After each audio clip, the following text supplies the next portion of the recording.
Welcome you in the lecture series of class 12 physics lectures. Till now I have covered 4 lectures, and all in these 4 lectures I have discussed about one topic, that is electric charge. In the first lecture I have explained about what is the definition of electric charge. In the second lecture I have discussed about what are the various units of electric charge, that means in CGS system and in SI system. I have also talked about what is the relation between two. In the third lecture I have discussed in very detail what are the various properties of electric charge. Okay, and in the fourth lecture, that means in last lecture, I have explained how a body can be charged. Okay, we know that most of the bodies that are around us are electrically neutral, but it can be charged by either of 3 methods, that are conduction, induction and by rubbing. Okay, you can choose any of the 3 methods and you can charge a body. Up to the fourth lecture we have discussed in very detail the topic electric charge. Now it's the time to discuss some questions, and I have selected 5 questions that are of 2 books, that is NCERT and SC Verma. So let's discuss one by one these 5 problems. And the first question is from NCERT class 12, question number 11. Okay, exercise ka question number 11. And the first question talks about that a polythene piece rubbed with wool is found to be have a negative charge of 3 into 10 to the power minus 7 coulomb. पहले एक polythene था, ठीक है, this is polythene. Okay, और this was wool. Okay, अब क्या किया जाता है, इसको रब किया जाता है. तो रबिंग के बाद क्या होता है कि इस पर निगेटिव चार्ज आ जाता है और इस पर क्या दिखता है, पॉजिटिव चार्ज दिखता है. ऐसा बोला नहीं गया पॉजिटिव चार्ज दिखता है, बट पॉजिटिव चार्ज आएगा. कैसे आया ये, तो इसमें कुछ अपना इलेक्ट्रॉन लूज किया जब भी आप रबिंग करते हैं. ठीक है, अगर आप जानते हैं तो अच्छी बात है, नहीं जानते हैं तो आप शायद पिछले लेक्चर मेरा देख लें, लेक्चर नंबर 4, तो उसमें आपको क्लियर हो जाएगा कि कैसे कोई बॉडी को चार्ज करते हैं. तो इनिशियली क्या था, ये दोनों बॉडी न्यूट्रल थी. ठीक है, जब इसको रब किया गया तो रबिंग के दौरान क्या हुआ, इसने अपना इलेक्ट्रॉन्स लूज किया, और जो इलेक्ट्रॉन लूज करता है उस पर पॉजिटिव चार्ज आता है, जो इलेक्ट्रॉन एक्सेप्ट करता है उस पर आता है नेगेटिव चार्ज. तो इस पर नेगेटिव चार्ज आया, इस पर पॉजिटिव चार्ज आया. ओके, ठीक है, इस पर कितना चार्ज आया है, चार्ज ऑन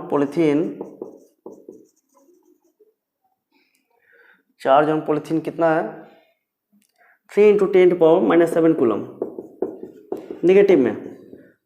ठीक है, अब आगे देखते हैं क्वेश्चन क्या है. क्वेश्चन नंबर ए बोला जाता है आपको, कि ए बोलता है क्वेश्चन नंबर कि आप निकालिए estimate the number of electrons transferred. कितने इलेक्ट्रॉन का ट्रांसफर हुआ है. जैसे मैंने बताया कि इसमें से इलेक्ट्रॉन का ट्रांसफर हुआ होगा इसमें, तो इसमें कुछ चार्ज आ गया, तो पूछा जा रहा है कितना इलेक्ट्रॉन ट्रांसफर हुआ. 10 हुआ, 20 हुआ, 50 हुआ, 100 हुआ, 1000 हुआ, 10,000 हुआ, लाख हुआ, कितना हुआ आखिर, कितने इलेक्ट्रॉन्स का ट्रांसफर हुआ, कितना चार्ज इस पर आ गया. ठीक है, तो ये निकालने के लिए हम मान लेते हैं कि n इलेक्ट्रॉन्स का ट्रांसफर हुआ. n electrons has been transferred. कहाँ से कहाँ ट्रांसफर हुआ है, क्वेश्चन पूछा नहीं गया, बट आपको जानना है. ये ट्रांसफर हुआ है this body to this body. Okay, कितना इलेक्ट्रॉन्स, n इलेक्ट्रॉन्स. एक इलेक्ट्रॉन पे चार्ज कितना होता है, चार्ज ऑन 1 इलेक्ट्रॉन होता है -1.6 into 10 to the power minus 19 coulomb. तो अगर n से मल्टीप्लाई कर दिया जाए, suppose this is the charge on 1 electron,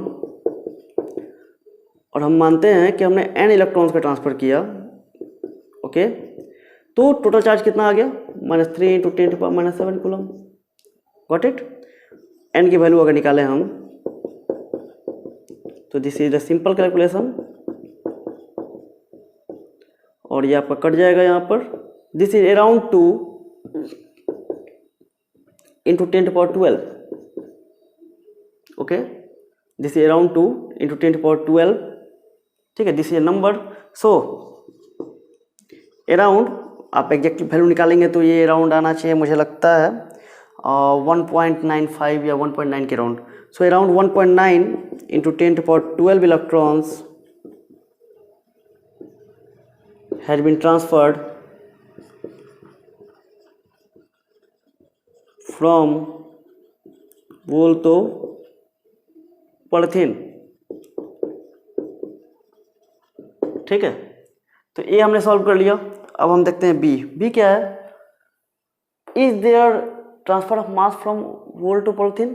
क्या मास का भी ट्रांसफर हुआ है? तो यस, मैंने बताया था कि जब भी चार्ज का ट्रांसफर होगा मास का ट्रांसफर साथ साथ होगा। क्यों? क्योंकि चार्ज का ट्रांसफर होता है इलेक्ट्रॉन की वजह से।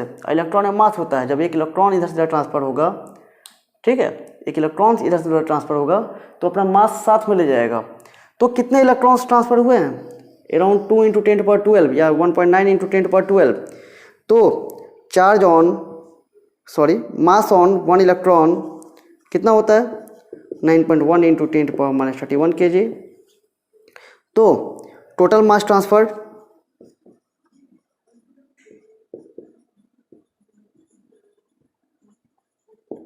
कितना ट्रांसफर होगा?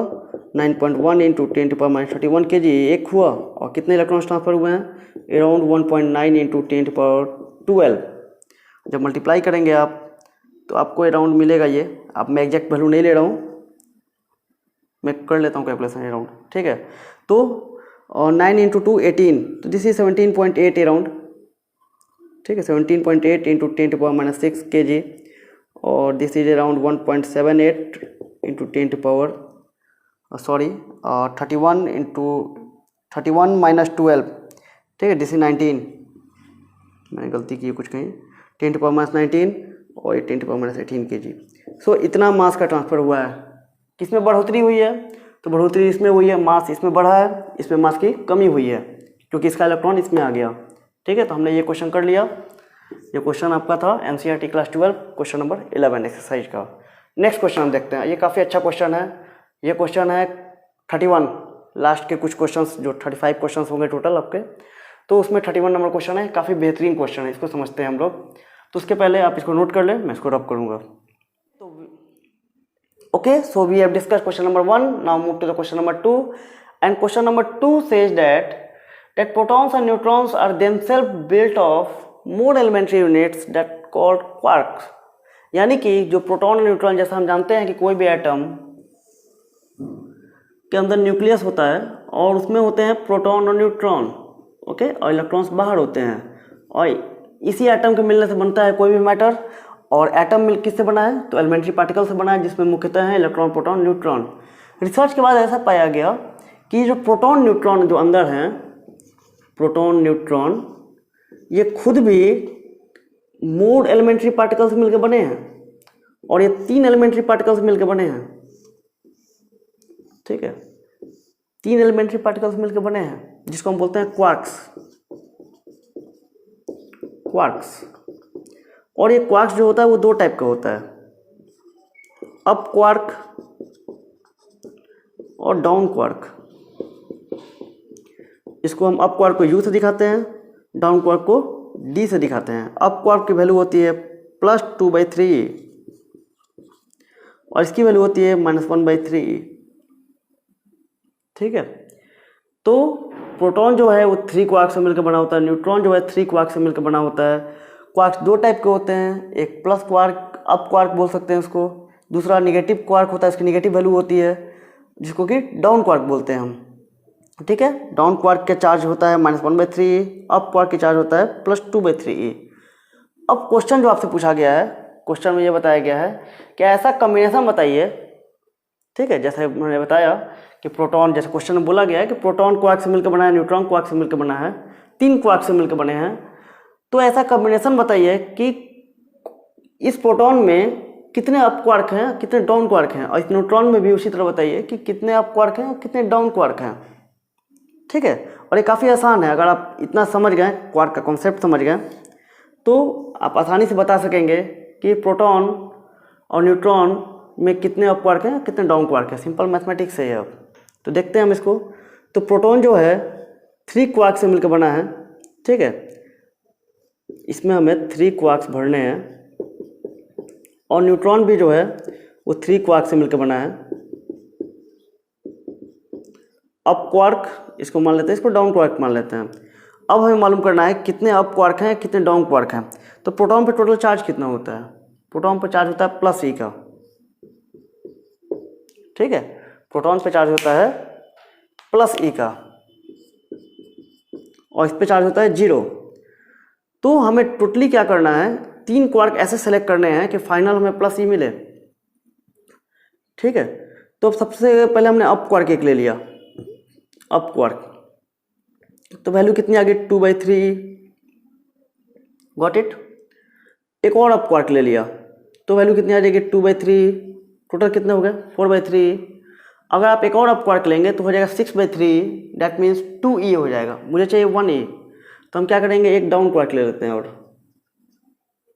ठीक है, ये -1/3e। अब तीनों को जोड़ेंगे आप तो क्या मिलेगा आपको, देखिए 2/3 प्लस 2/3 -1/3, 3 4 -3 3/3 कट गया 1, तो आपको मिल गया 1, यानी कि A proton is made of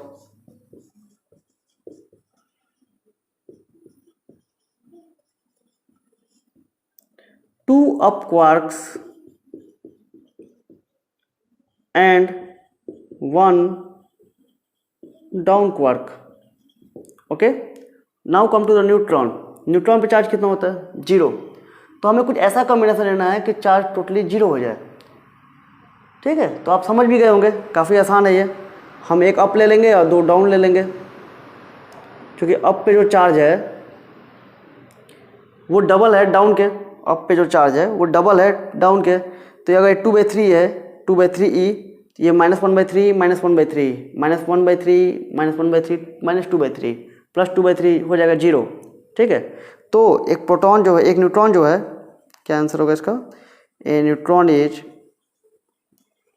made of 2 down quarks and 1 up quark. ठीक है, तो अब यहाँ पर अच्छे से लिख सकते हैं हम लोग, proton is 2u plus 1d and neutron is 1u plus 2d, got it. तो ये क्वेश्चन नंबर 2 हो गया, इसको आप नोट कर लीजिए, काफ़ी अच्छा कॉन्सेप्ट है ये। और क्वार्क का कॉन्सेप्ट आप समझ गए होंगे कि प्रोटॉन और न्यूट्रॉन दोनों 3 क्वार्क से मिलकर बने होते हैं। क्वार्क 2 टाइप के होते हैं, एक को अप क्वार्क बोलते हैं, एक को डाउन क्वार्क बोलते हैं। अप क्वार्क पर चार्ज होता है +2/3 और डाउन क्वार्क पर चार्ज होता है -1/3। ठीक है, और उसका कॉम्बिनेशन कैसे है, प्रोटॉन में 2 अप क्वार्क होते हैं और 1 डाउन क्वार्क, और न्यूट्रॉन में 1 अप क्वार्क होता है और 2 डाउन क्वार्क होता है। ठीक है, तो ये क्वेश्चन पूछा गया था कि क्या कॉम्बिनेशन होगा, तो this is the combination. Okay, तो note it down, then we will move to the question number 3।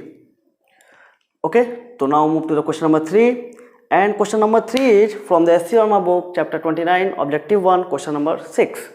और इस क्वेश्चन में पूछा गया है, एक्चुअली हमने एक क्वेश्चन कर भी लिया है बातों बातों में। क्वेश्चन में ये पूछा गया है कि कोई बॉडी चार्ज है, चार्ज होती है रबिंग के द्वारा। ठीक है, तो क्या होगा, उसका वेट बढ़ जाएगा या घट जाएगा। कोई बॉडी है, 2 बॉडी है, this is first body and this is the second body. Okay, suppose this is a cloth and this is the कोई rod, this is a rod of glass rod, और कोई भी इंसुलेटर रॉड ले सकते हैं हम। इन दोनों को रब किया गया, तो रबिंग के दौरान क्या होगा, ये चार्ज होगा। चार्ज कैसे होता है, इलेक्ट्रॉन का ट्रांसफर होगा एक बॉडी से दूसरे बॉडी में, गॉट इट। अगर ये ग्लास रॉड है तो ये अपना इलेक्ट्रॉन लूज करेगा, दे देगा जो भी कपड़ा है उसमें। ठीक है, वो सिल्क क्लॉथ हो सकता है, वूल क्लॉथ हो सकता है, कुछ भी हो सकता है। तो अब सवाल पूछा जा रहा है कि जब बॉडी कोई चार्ज हो जाती है तो क्या होता है, उसका मास बढ़ता है या घटता है। तो अगर आपको याद होगा, मैंने लेक्चर नंबर आई थिंक 3 में, लेक्चर नंबर 3 में ये डिस्कस किया है कि मास बढ़ेगा या घटेगा। और आपको याद होगा तो मास बढ़ेगा किस पे, एक्चुअली मास बढ़ेगा भी या घटेगा भी। मास बढ़ेगा कब, जिस पे इलेक्ट्रिक चार्ज आया है, जो निगेटिव चार्ज हुआ है उस पर मास बढ़ेगा, और जिस पे निगेटिव चार्ज लूज किया है, जिससे नेगेटिव चार्ज लूज किया, जिस पे पॉजिटिव चार्ज आया है उस पर मास घटेगा। सपोज कीजिए कि रॉड पे प्लस चार्ज आ जाता है, ठीक है, और ये जो क्लॉथ था इस पे नेगेटिव चार्ज आ जाता है। मतलब क्या हुआ कि इसने इलेक्ट्रॉन लूज किया है, जब इसने इलेक्ट्रॉन लूज किया तो इलेक्ट्रॉन का मास जो था इसमें घट जाएगा। तो ये क्या होगा, इसका मास, अगर इसका मास m1 मान लें हम, इसका मास m2 मान लें, इसका फाइनल रबिंग के बाद m1 डैश मान लें मास इसका, और रबिंग के बाद इसका मास m2 डैश मान लें, तो m1 डैश जो है, सॉरी हाँ यस, m1 डैश जो है वो m1 से कम हो जाएगा और m2 डैश जो है वो m2 से ज़्यादा होगा। समझ में आ रही है बात? क्यों? क्योंकि इस पर कुछ इलेक्ट्रॉन्स आए हैं, इस पर कुछ इलेक्ट्रॉन्स आए हैं, ट्रांसफर्ड हुआ है इस पर, ठीक है, इलेक्ट्रॉन्स का, जिसकी वजह से इलेक्ट्रॉन का मास इसमें बढ़ जाएगा, इसमें घट जाएगा।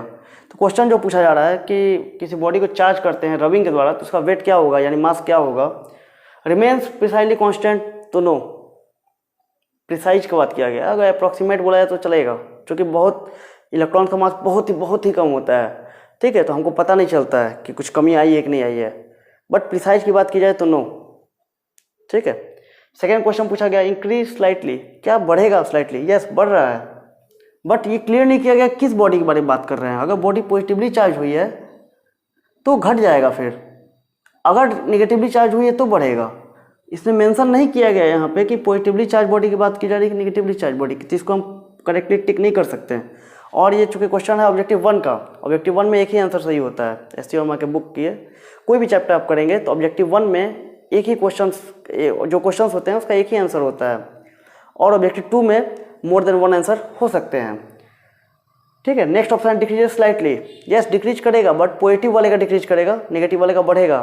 तो मेंशन नहीं है कौन सी बॉडी की बात की जा रही है, तो इसको भी हम टिक नहीं कर सकते हैं। लास्ट ऑप्शन है मे इंक्रीज स्लाइटली और मे डिक्रीज स्लाइटली, यस ये आंसर सही होगा, ये आंसर सही होगा। क्यों? क्योंकि अगर आप पॉजिटिव चार्ज बॉडी लेंगे तो उसका क्या होता है, घटेगा, और जो निगेटिव चार्ज बॉडी है उसका बढ़ेगा स्लाइटली, ठीक है। तो आंसर क्या होगा इसका, क्वेश्चन आंसर क्या होगा, डी होगा। Got it? चलिए नेक्स्ट क्वेश्चन देखते हैं, क्वेश्चन नंबर 4, और ये क्वेश्चन है शॉर्ट क्वेश्चन का, क्वेश्चन फॉर शॉर्ट आंसर, ठीक है। उसमें क्वेश्चन नंबर 14 है ये, और इसमें बोला गया है कि when a charge comb is brought near a small piece of paper it attracts the piece, does the paper become charge when the comb is brought near it. तो मैंने बताया भी था, आपको याद हो तो, मैंने ऐसा कोई फिगर भी बनाया था, और मैंने कंघा दिया था इनके हाथ में,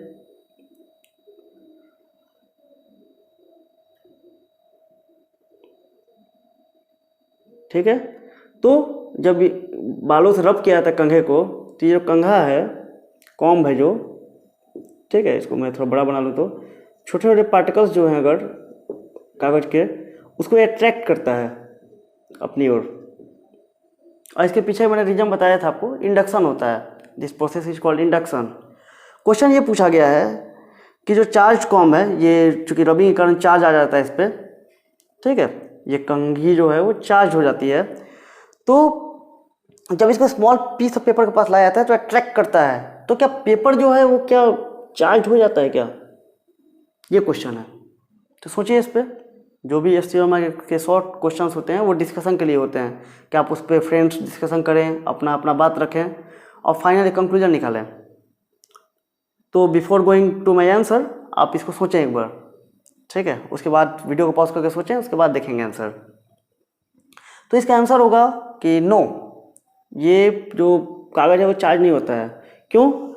क्योंकि होता क्या है कि अगर आपका कंघी जो है अगर निगेटिवली चार्ज होकर आया है यहाँ से रबिंग के बाद, तो ये क्या करेगा, प्लस पार्टिकल्स को अपनी ओर खींचेगा इसके अंदर को, ठीक है, और निगेटिव चार्ज को धकेलेगा दूर, रिपल्स करेगा।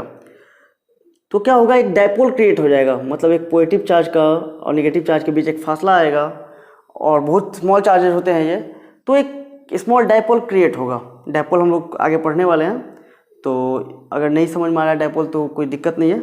ऐसे डायपोल मैं बता दूं थोड़ा सा, दो चार्ज को प्लस और माइनस इक्वल चार्ज को, अगर प्लस ई है और दिस ई माइनस ई, एक स्मॉल डिस्टेंस पर रखते हैं where r is very small, तो इस पूरे कॉम्बिनेशन को हम डायपोल बोलते हैं, इस पूरे कॉम्बिनेशन को हम डायपोल बोलते हैं। तो यहाँ एक डायपोल क्रिएट हो जाएगा, और चूंकि ये नेगेटिवली चार्ज है, ये पॉजिटिव वाले को अट्रैक्ट करेगा, नेगेटिव वाले को रिपेल करेगा। फाइनली क्या होगा, चूंकि ये नज़दीक है, ठीक है, इसमें अट्रैक्शन होगा, फाइनली अट्रैक्शन होगा, और ये खींचता हुआ जाएगा कागज कंघी की ओर। बट क्वेश्चन हमें पूछा गया है क्या ये चार्ज हो जाएगा क्या कागज, तो आंसर होगा नो, कागज चार्ज नहीं होगा। चार्ज कब होता है कोई बॉडी को, जब वो इलेक्ट्रॉन लूज करता है या तो इलेक्ट्रॉन एक्सेप्ट करता है।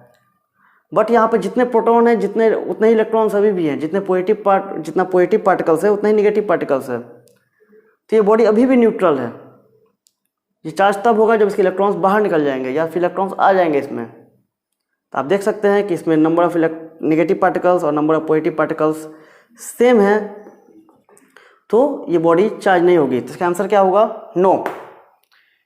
Paper does not become charge when the comb is brought near it. ठीक है, नो। नेक्स्ट क्वेश्चन पूछा गया है कि why does a phonograph record attract dust particles just after it is cleaned. जब फोनोग्राफ को क्लीन किया जाता है तो क्यों वो डस्ट पार्टिकल्स को अट्रैक्ट करता है? उम्मीद है मुझे है कि आप इसका आंसर कर पाएंगे। ये क्वेश्चन भी है एस सी वर्मा का चैप्टर 29 शॉर्ट क्वेश्चन का क्वेश्चन नंबर 5, और ये काफ़ी आसान है। अगर आपने थ्योरी को ध्यान से पढ़ा होगा तो तुरंत आप आंसर कर पाएंगे कि जब हम फोनोग्राफ को क्लीन करते हैं तो क्लीनिंग के दौरान हम क्या करते हैं? क्लीनिंग में रबिंग होती है। जब कपड़े से हम क्लीन करेंगे तो रबिंग होगी, और रबिंग जब होगी तो क्या होगा? इसका इलेक्ट्रॉन या तो इसमें ट्रांसफर होगा या तो इसका इलेक्ट्रॉन इसमें ट्रांसफर होगा। फलस्वरूप दोनों बॉडी चार्ज हो जाएगी। जो कपड़े से आप क्लीन करेंगे वो भी चार्ज हो जाएगा, जो फोनोग्राफ है वो भी चार्ज हो जाएगा। तो चूंकि ये चार्ज हो जाएगा बिल्कुल इस कंघी की तरह, तो क्या करेगा? ये स्मॉल पार्टिकल्स को खींचेगा, जो हल्के पार्टिकल्स उनको अपनी ओर खींचेगा बिकॉज ऑफ इंडक्शन। जैसे यहाँ पे एक कंघी जो था स्मॉल पार्टिकल्स को खींच रहा था, स्मॉल पीस ऑफ पेपर को खींच रहा था, ये धूल को भी कुछ खींचेगा। उसी तरह फोनोग्राफ चार्ज हो जाता है और वो डस्ट पार्टिकल्स को अपनी ओर खींचता है, बिकॉज ऑफ इंडक्शन। तो इसका आंसर क्या होगा? क्वेश्चन है why does a phonograph record attracts dust particles just after it is cleaned. तो इसका आंसर होगा कि phonograph record attracts dust particle after it is cleaned because during the cleaning the electrons transfer takes place and both the bodies get charged, and because phonographs get charged, it is because the induction it attracts some dust particles. Okay, तो ये 5 questions हो गए हमारे। 2 question मैंने NCERT का लिया था और कुछ क्वेश्चन एस सी वर्मा कहते हैं। 1-2 क्वेश्चन मैं आपको करा भी चुका हूँ पहले एस सी वर्मा के। जैसे मैंने बताया था कि -1.6 × 10⁻19 कूलम होता है चार्ज इलेक्ट्रॉन पे, और प्रोटॉन पे होता है +1.6 × 10⁻19 कूलम। और इसका मतलब ये नहीं है कि प्रोटॉन पे चार्ज ज़्यादा है निगेटिव चार्ज की तुलना में, इलेक्ट्रॉन की तुलना में। ठीक है, दोनों सेम चार्ज हैं बट नेचर अपोजिट है। ओके, और एक और क्वेश्चन मैंने डिस्कस किया था एस सी वर्मा का ही, मुझे ध्यान नहीं आ रहा है, मैंने एस सी वर्मा का एक और क्वेश्चन डिस्कस किया हुआ है पहले। तो ये इंपॉर्टेंट क्वेश्चन थे 2 बुक्स के, based on property and transfer of charge. Okay, कुछ क्वेश्चंस मैं और आपको कराऊंगा अभी, conceptual question related to this topic. Then after we will move to the Coulomb's law. Okay, so इसको आप नोट कर लें, इसमें नोट करने लायक कुछ है भी नहीं, तो इस क्वेश्चन को आप रिवाइज कर लें, और ये इंपॉर्टेंट क्वेश्चन है, इसको अपने कॉपी में नोट कर लें as the conceptual question from NCERT and S C Verma. मिलते हैं कुछ और क्वेश्चंस के साथ नेक्स्ट लेक्चर में, और conceptual question based on this topic. Okay, then see you in the next lecture. Thank you, take care.